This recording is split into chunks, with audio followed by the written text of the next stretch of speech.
Let's get cooking.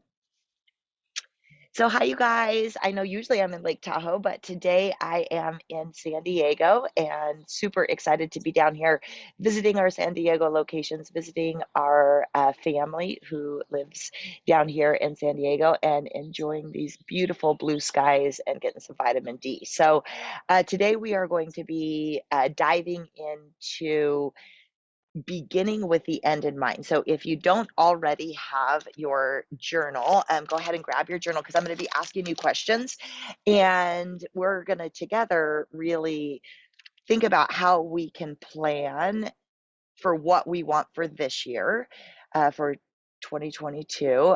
We're going to look forward and say, okay, what do we want in the next 5 years? And then go all the way to the finish of our life when we leave this beautiful planet.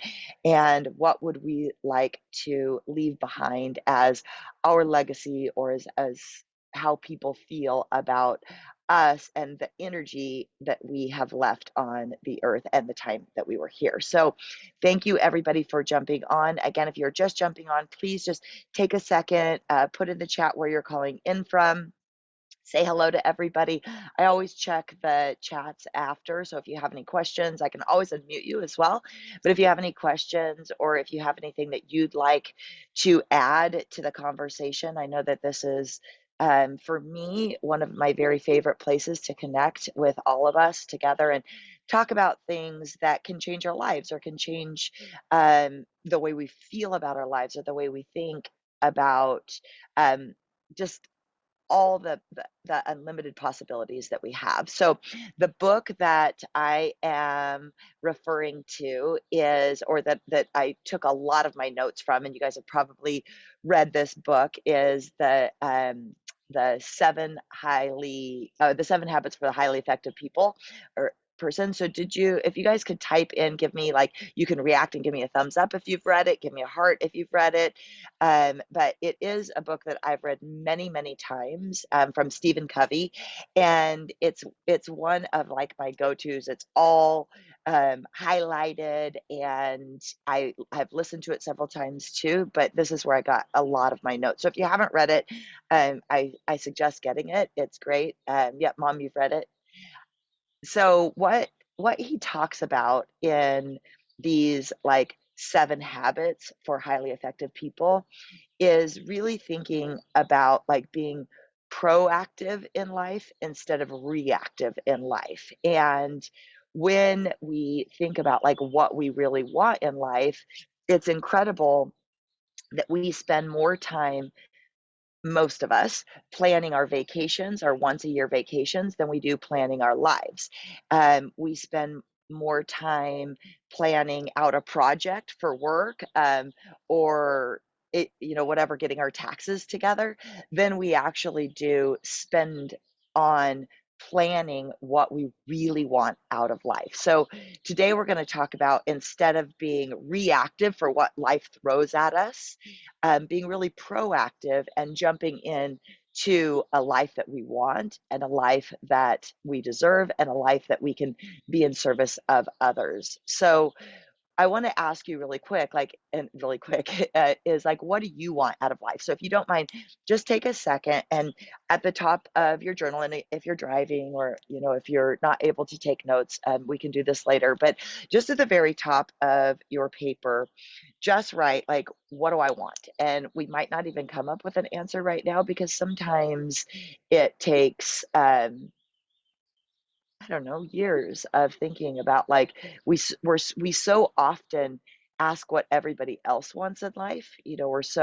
We're we which is a good thing, right? We serve and help others, but it's important to find, like, what is the joy that you're looking for? What are the things that you want in your life? So on the top of your paper, just go ahead and write, okay, what do I want? And then right under that, just put this year, so 2022. And then under that, just a little bit. So leave yourself just a little bit of room and then just put 2027. So that's like 5 years from now. So that's what we're going to talk about today. And maybe through this weekend or wherever we are in our timing, is taking the time to think, okay, what makes me happy?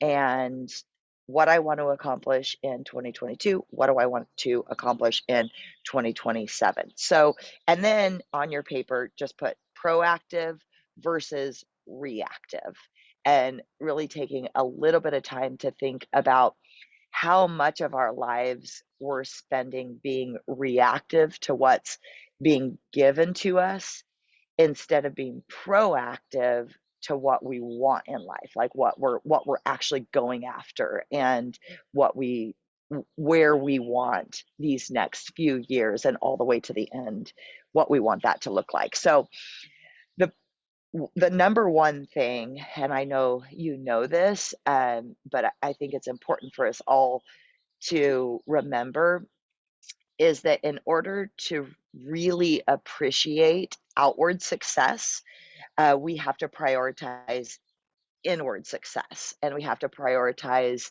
um, our sense of well-being and our health, and how, because you can marry a wonderful uh, man, or you can marry a wonderful person, and if you're not happy yourself, then that relationship won't be happy. You can say, oh, I really want kids, or I really want this, this car, I really want this successful career, I want to go on a vacation. All of a sudden you go on a vacation and you're like, I'm not that happy.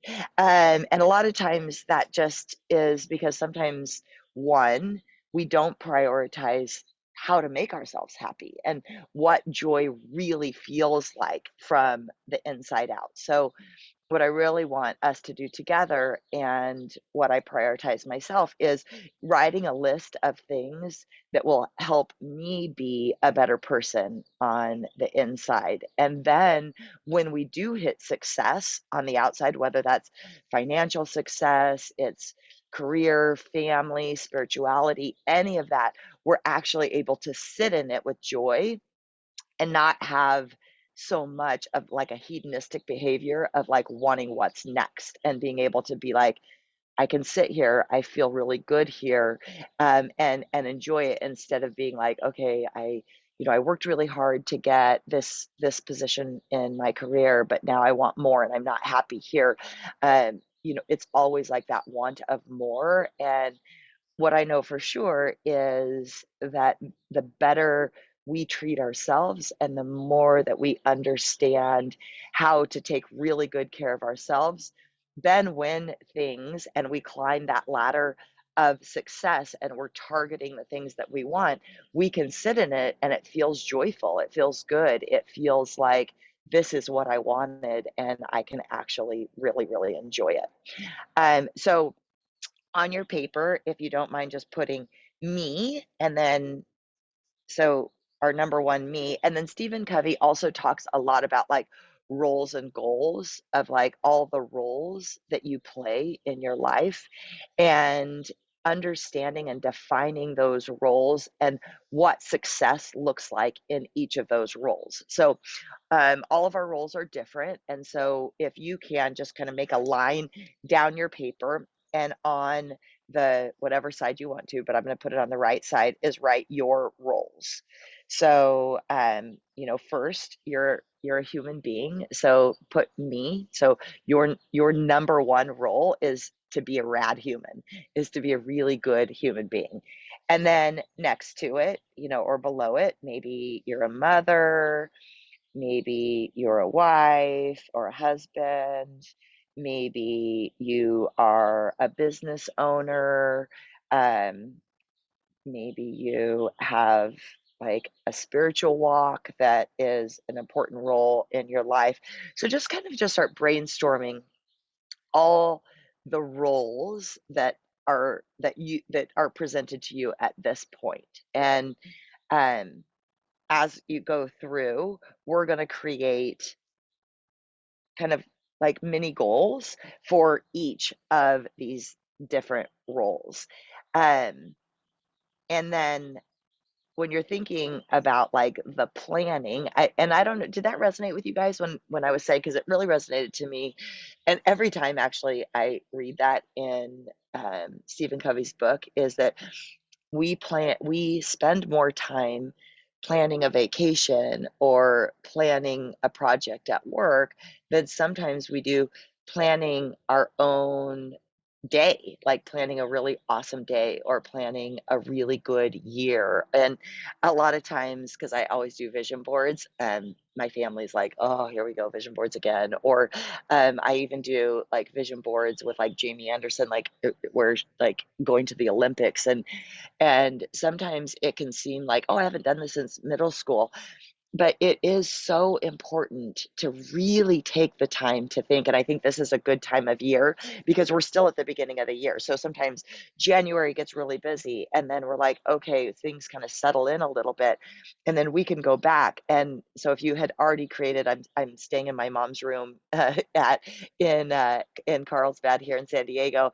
And even though she's in Arizona, and up on her wall is her vision board. And so it was like sitting right there so I can see it. And it's so important to plan what you want for your year, for your life, and then put it somewhere you can see it. So my hope is that we do this together and that we think about the things that we want on our vision board for self development for ourselves and then for all of these roles, but then it just doesn't go in a drawer and disappear, that it stays somewhere that we can see it often, and it's always evergreen. Like our life is always changing, and things present itself, good and bad, right? Things present itself constantly. But if we can know, like, okay, this is my North Star. Um, so, Deb, thank you for the question. So, Deb was asking what the book is again. So, it's Stephen Covey's The 7 Habits for Highly Effective People. And then maybe, Deb, if you don't mind putting that link, so you can either listen to it on Audible or you can read it. I have both because it's been such a pillar uh, for me to go back to for many, many years. And I'm just like, I'm, I'm, today I'm just taking little teeny bits out of it, but there's so many things that we can learn from the book. But when we're thinking about our like vision boards for the year, and we're thinking about what we want for the next 5 years, and then what we want, Stephen Covey actually walks us through like what our memorial looks like. So he has you just kind of close your eyes and pretend that you're walking in a room, and you don't realize, but you're walking in to a room, and it's your memorial, it's your end of life. And so you start kind of looking around and you're like, okay, who's here, and what are they saying, and what they're saying is maybe hopefully what you want them to be saying. So just creating a small like mission statement for yourself of like what's important. So I'll ask you just like quickly, like maybe just 4 words of what you'd like people to say at your memorial or at your end of life. So maybe you want to like be known for being kind, or maybe creative, or for helping others, that you've spent great time with your family, um, that you like loved yourself, and so you were able to love others. So just taking a second and just writing down a few words that you would like people to, because that's your legacy, right? Like the money, it goes away or goes to whoever, it doesn't, or maybe that is really important. I don't want to also like downplay that, because maybe the money that you earn in this life can be like given because money really helps people, and there's a lot of things that you can do to be in service of people. So I also don't at all want to downplay that. So whatever it is that's important at the end of your life, if you can just take a second and write down just a few things that feel like, ooh, that really like makes me feel warm. It makes me feel like that's what I want. And then we start now. So we start, okay, if I want to be kind, generous, if I want to give my time to other people, then when I'm writing my vision board for this year and what I want for the next like 5 years, I always go back to my personal mission statement. I want to be known as somebody who is kind and generous and loving and has time for my family. And so then when I go back through, I'm like, okay, for me, if I'm going to be kind, I'm gonna have to be good to myself because if I'm not sleeping enough, if I'm not eating well, I'm cranky and I don't feel good. And then that's not gonna be supportive of my ultimate goals. And so when you're going down and planning what that looks like, keep your mission statement on the very top of your paper. And, again, it can just be a really quick affirmation of what you'd like, and then we'll go back and we'll go through. Last week, I was like my brain was like when I was like creating my notes for this. I don't even remember what we talked about last week, but I remember saying that I'm a yes person, and that is 100% true. I say yes to life. Like I'm like yeah, like anything great. But I really wanted to preface that with I do say no to minutia. And so as we are planning our lives, our day, our year, the next 5 years, is what can you say no to that is kind of going back to that proactive and reactive. I say no to emails a lot. Like I don't live in a reactive world. So if you guys know me well, I don't get right back to text messages super quick because I don't always have my phone on me and I don't have notifications come in. So I'm not really reactive to messages, and sometimes in the business world that can be a negative thing, but that's how I want to live my life. So I'm not very reactive. It's not that I don't get back to them eventually, because I do, but it just takes me a little bit. And so emails, text messages, Facebook messages, all of those things, I'll set time aside, uh, but I really do say no to a lot of things that don't bring me joy. So when somebody asks me to do something, I let it kinda sit with me for a second, and I don't just say yes, because if I say yes to everything, then if my ultimate goal is to have time for my family, there's no way I could, because I would just be moving forward. I know, Nancy, you were saying, like, when I did, like, a members challenge, you were like, "I love you, but are you gonna get help? Because this is too much for one person to do." And I took what you said and I asked for help. And so when you're thinking about what you want to say yes to is like, how does it fit with your mission? I know I was put on this earth for service. Like I was meant to help people. Like I love it. It's like it's where I thrive.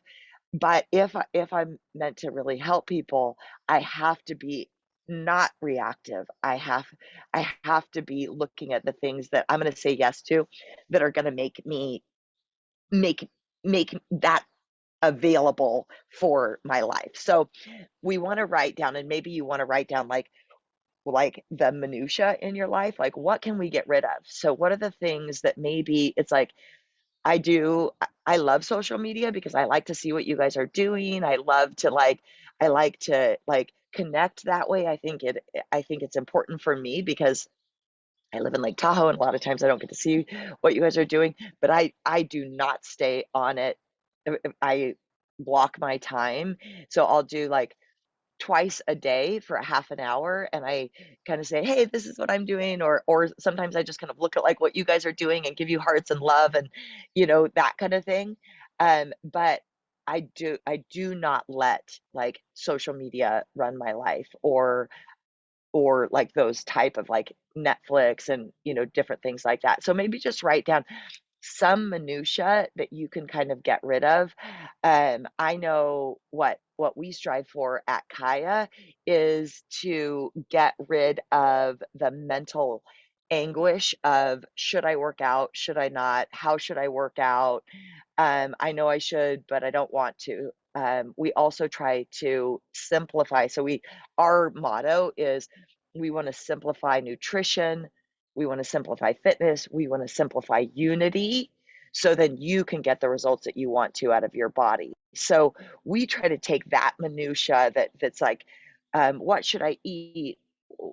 How come I'm not gaining weight or gaining muscle, or those kind of things? We try to simplify that for you so you have more brain space to create what you want to create. So that's our mission. So when you're going through and you're deciding what I'm going to say no to and what I'm going to say yes to, try to take out some of the things that don't feel warm to you, that don't feel like that's something that that empowers you. And then the next thing is writing down. So we have like our roles and goals, right? The things that we want, is how can you synergize? How can you create more people working on your same goals? Because me, myself, I have like this much energy. Now, if we add one more person to me and our creative juices come together and our mental power comes together, then we create not two, but we create like three plus, because it's like that like compounding interest is like the more people that you put working for like a greater good or just anything, the more energy comes about. So when you're looking at what you want for the year, what you want in 5 years, and what you want to leave behind when you leave this earth, is who can you add to your team? Like who can you synergize with so you're not alone? And um, just you could just put even like synergize next to your list. And so you could say, okay, who am I going to synergize when it comes to me? And maybe you'll synergize with us. I know a lot of you do, but say, okay, I'm going to synergize with Kaya because I know that I can just go work out. I can have my friends, which is really important. I can, understand nutrition more effectively. And then maybe like as a if you are a mother, like who can you synergize to help you raise your kids or to help you um with everything, like synergizing with your significant other, synergizing instead of feeling like I'm alone in this.